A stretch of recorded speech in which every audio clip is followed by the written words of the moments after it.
Arizona teachers who talk politics will be fired if a new bill passes. Oh, man. A state lawmaker wants to send teachers a message. If they bring politics into the classroom, they're risking their jobs.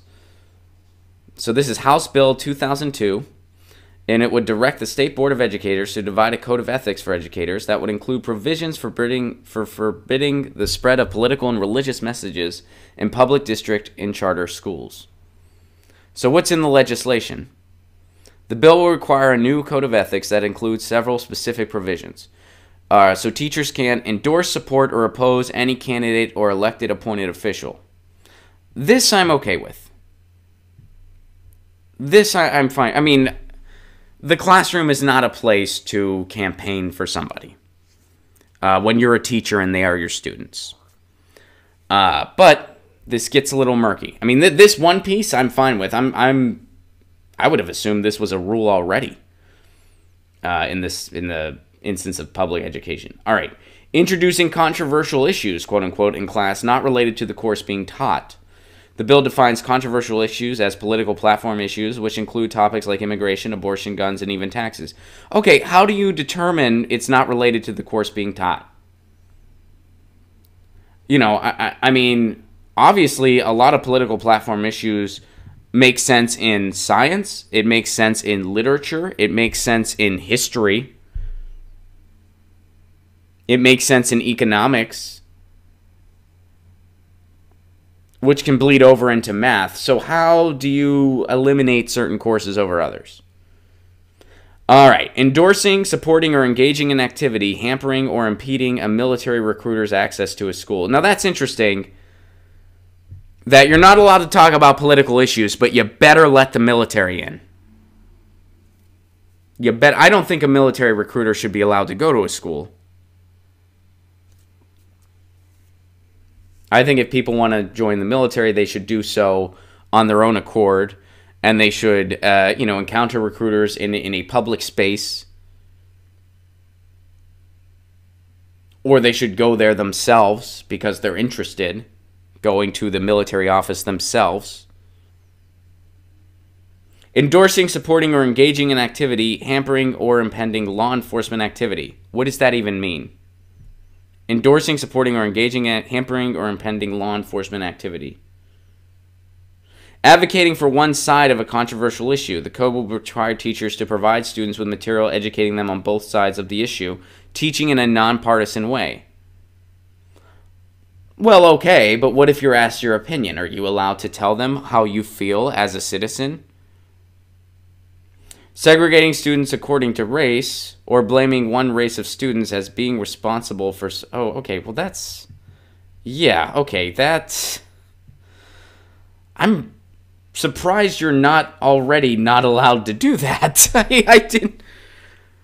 Were you still allowed to do that in Arizona prior to this? I mean, I don't know, but I would assume this was outlawed a long time ago. So some of these things I'm obviously very okay with. Some of these things I think create a slippery slope. I'm all about teachers not being able to segregate students. I'm also all about teachers not being allowed to endorse candidates in the classroom. It's just not an appropriate forum for it.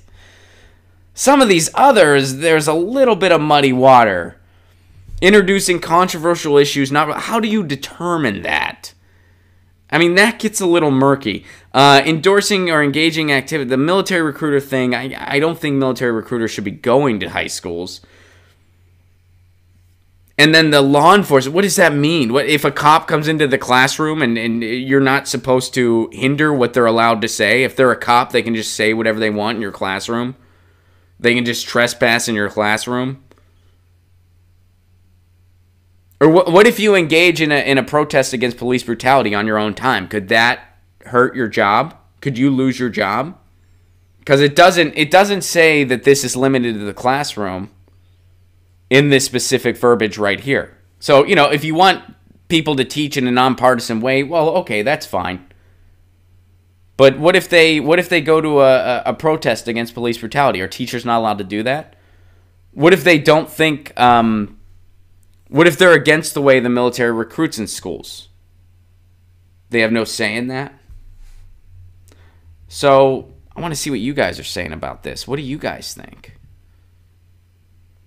I mean, some of the things in this legislation, I don't see how anyone could be against that. But some of it, I don't know. Seems kind of slippery slopey, right? Seems a little slippery slopey. Let's see. Garden Gnome, I agree. No recruiting in schools. Chris Sean says this country is done. That blaming thing is to stop teachers from saying things about the past. Yeah, I mean, how do you determine? Like, obviously, if you're teaching history, there should be no contemporary issue that's off limits because that pertains to what you're being taught. You know, I understand if you're, you know, if you're teaching a class and it's just like like you're teaching whatever, you're teaching algebra. I'm just pulling this out of my butt. You're teaching algebra and you spend 30 minutes in class advocating for who you're going to vote for president. I can see how, hey, that's not appropriate for this forum. That's not appropriate for you, you know, for a number of reasons. It's a teacher-student dichotomy. You know, a student, maybe they don't agree with you and maybe they feel a little uncomfortable now because they're like, gee, if I don't, you know, maybe they're old enough to vote already and they're like, gee, if I don't vote for this candidate, my teacher might take it out on me. I mean, I get that. I understand that. But to avoid controversial issues, if it's not, I mean, that's so vague. Daniel finds it very weird. Garden Gnome says, all these points are so subjective in their application that they are basically arbitrary and will be enforced at the whim of the administrators. It's a very good point. Jeremy says it seems to be taking a shot at unions. I didn't think about it from that angle. Interesting. Goldilocks also echoes that. It seems like they're trying to get around the teacher strikes. Interesting. Alan says it seems unconstitutional. Daniel says, would it blow minds if I told you that during my junior and senior year of high school, in 2007 and 2008, in my U.S. government and history class, we would watch reruns of The Apprentice on Wednesday? Oh, boy. Oh, boy. And people say vague blanket laws are never a good idea. I agree. Get your news on with Ron. Don't you want to know what's going on? We're getting our news on today. Get your news on with Ron. Don't you want to know what's going on? We're getting our news on today. Yeah, yeah, yeah. You can tweet me an article at Ron Placone. We'll go through it together and make it our own. Get your